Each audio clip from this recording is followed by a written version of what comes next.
What's up, guys? Josh Heinz here with Catalyst Performance Factory. Just wanted to give you guys a little update on what's been going on with me lately.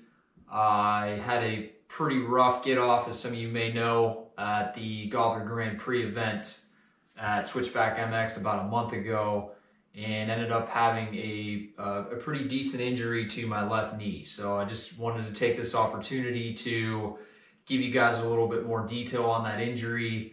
And then moving forward, I'm going to do a video series through Catalyst, which is going to document the rehab process and then also the post-rehab corrective exercise process as well, which is a service that we offer at Catalyst to really help you guys as athletes get back to 100% post-rehab.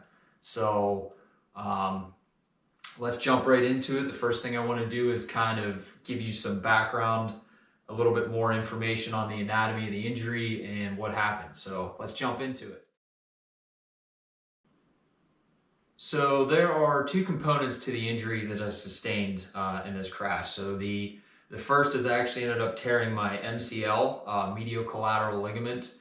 And the second component was I actually ended up damaging a portion of my medial hamstring tendon, which is the connection point of your hamstring muscle down on the inside of your tibia.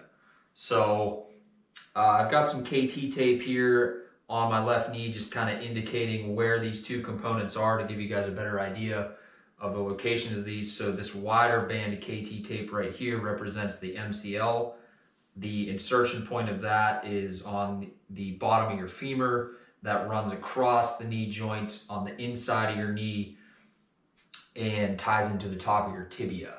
So that's where your MCL is at. The main function of your MCL is to prevent excessive force laterally from the outside of your knee inward. So that's 90-degree perpendicular to the main plane of motion of your knee to kind of give you lateral stability towards the inside of your knee. So that's the main function of the MCL. The tendon associated with the hamstring that I injured as well, your hamstring muscle is primarily used for knee flexion and hip extension. So in this case, there is a component of that hamstring tendon that is also used for resisting external rotation of your lower leg. And that's kind of where this injury came in for me, both from the MCL and from the hamstring. What actually happened was when I was in the middle of cartwheeling off the track, I actually found myself in the woods, and there was a Y of a tree branch that kind of pinned my boot and my lower leg stationary. And as I was finishing kind of my last cartwheel to the ground, my handlebar actually came and hit directly laterally into my knee while my lower leg was pinned in the Y of that tree. So luckily I was wearing Mobius knee braces. Shout out to Mobius.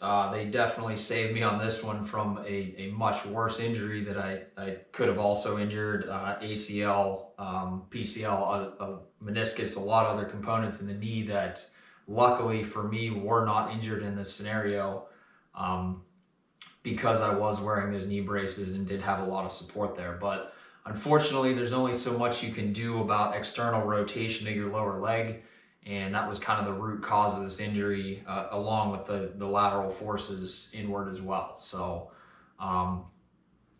that's essentially what we're dealing with, the injury. And next, let's get into kind of the rehab stages and what we're going to do about that.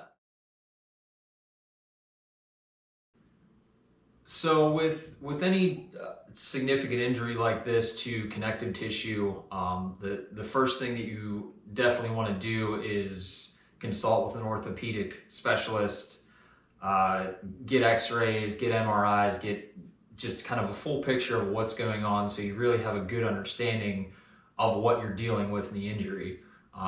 Whether surgical intervention is required or not, all those decisions can definitely be made between you and a specialist, and you really want to do that first to understand what you're up against. So once you do that, in a scenario like this, fortunately, this injury does not require surgery. A lot of times that is the case with an MCL, being that it is external to the knee joint. It gets a lot more blood flow, and in most cases with the MCL injury, as long as you don't have avulsion fractures or other complications, they do heal themselves pretty well on their own a lot of times without surgical intervention. So luckily that's the case this time around for me. So really the plan moving forward from here, now that I've established that with my ortho specialist, is really just to focus on rehab, getting my range of motion back, and then once I get to a point where my range of motion is a lot better and I'm starting to get some strength and the pain's starting to subside a little bit, that's when we can get into more focusing on the corrective exercise, starting to build strength back in the muscles, and really getting this thing back to where we want it to be. So this video series that I'm planning on doing from here on out is going to give you guys kind of a step-by-step of some of the components of that process, show you some specific exercises that I'm going to do to really help get some strength back in this knee, and really document the process from there. So hope you guys enjoy this. It's something new that I'm doing, so bear with me, and stay tuned for more.